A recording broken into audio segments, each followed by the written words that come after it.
एक तिहाड़ जेल में बैठा एक गैंगस्टर जिसका नाम लॉरेंस बिश्नोई है, उसने मारकर कहा, जेल से इंटरव्यू दिया और कहा मैंने मारा है, मैंने मारा है। अभी तो सिद्धू मूसेवाला मारा है, अभी इसके बाप को भी मरना होगा। जेल से इंटरव्यू दिया। आप नेशनल सिक्योरिटी की बात करते हैं, कब इंसाफ मिलेगा सिद्धू मूसेवाला को? क्या होगा? 28 साल का नौजवान जिसकी मां के एक बेटा था, एक, और बिना शादी देने के लिए, और देश के गृह मंत्री ने लॉ एंड ऑर्डर की बात कही कि पंजाब में लॉ एंड ऑर्डर की स्थिति ठीक नहीं है। आज से 4-5 महीने पहले मैं आपको ये कहना चाहता हूं, आप लोगों को जस्टिस देने के लिए ये लॉ लेकर आ रहे हैं। आप कभी पाकिस्तान की बात करते हैं, कभी चाइना की बात करते हैं, कभी कुछ और कहते हैं, लेकिन मैं आज इस सदन में एक बात कहनी चाहता हूं।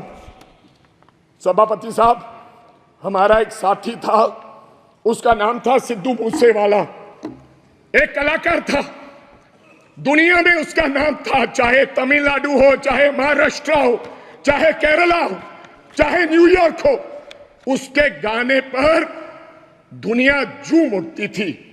और मैं ये भी कहना चाहता हूं सभापति साहब, टाइम स्क्वायर न्यूयॉर्क में हर तीसरे दिन सिद्धू मूसेवाला बजता है। बिलबोर्ड, जो बिलबोर्ड दुनिया के 100 गाने, उनमें से सिद्धू मूसेवाला हर रोज पहले, दूसरे, तीसरे नंबर पे वो व्यक्ति रहता है। उसके साथ हुआ क्या, मैं आज इस सदन को जानकारी और बताना चाहता हूं आपके माध्यम से। क्या हुआ 28 साल के नौजवान के साथ? हम नेशनल सिक्योरिटी की बात करते हैं, आप कहते हैं हिंदुस्तान में परिंदा भी पर नहीं मार सकता। आप ये कहते हैं कि हम हैं, चिंता मत कीजिए। लेकिन क्या हुआ? नौजवान, 28 साल के नौजवान को गोलियों से मार मारकर, 10 गोलियां मारकर दिन दिहाड़े मार दिया गया। और मारा किसने? सभापति साहब, बहुत से लोग मारे जाते हैं, मारा किसने?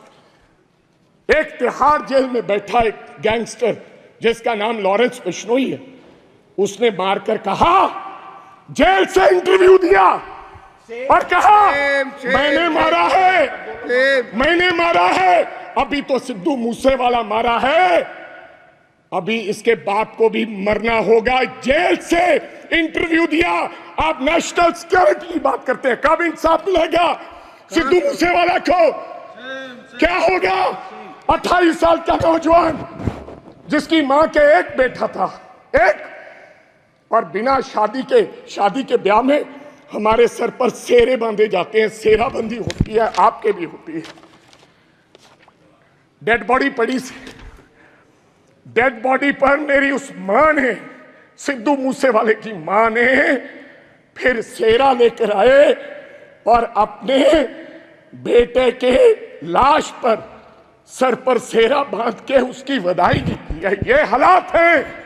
आप देश के गृह मंत्री हैं, इंसाफ दिलाएं और जेलों में बैठे ऐसे गैंगस्टर को आप निकाल के उस परिवार को इंसाफ दें।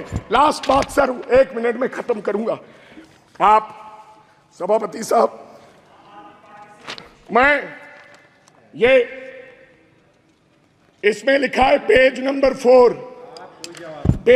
4, पॉइंट नंबर 5, क्या लिखा है? Now my government is striving to make India the 3rd largest economy in the world.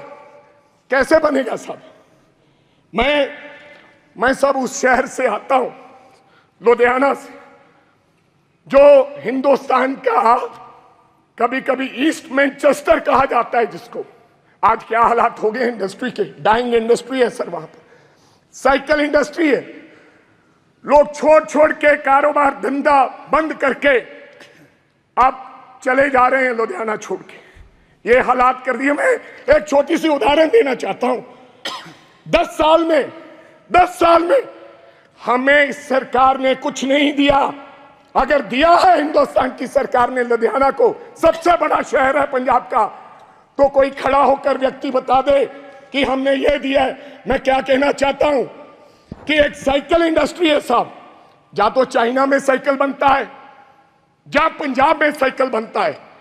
China में साइकिल की प्रोडक्शन क्या है, आप हैरान हो जाओगे। आप मेक इन इंडिया की बात करते हो, 28 से 30 करोड़ एक साल की चाइना प्रोडक्शन करता है, एक साल की 28 से 30 crore.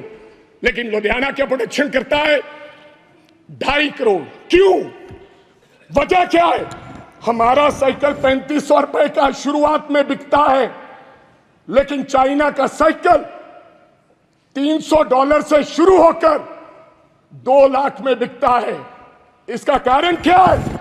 Make in India, make in India, wrong policies.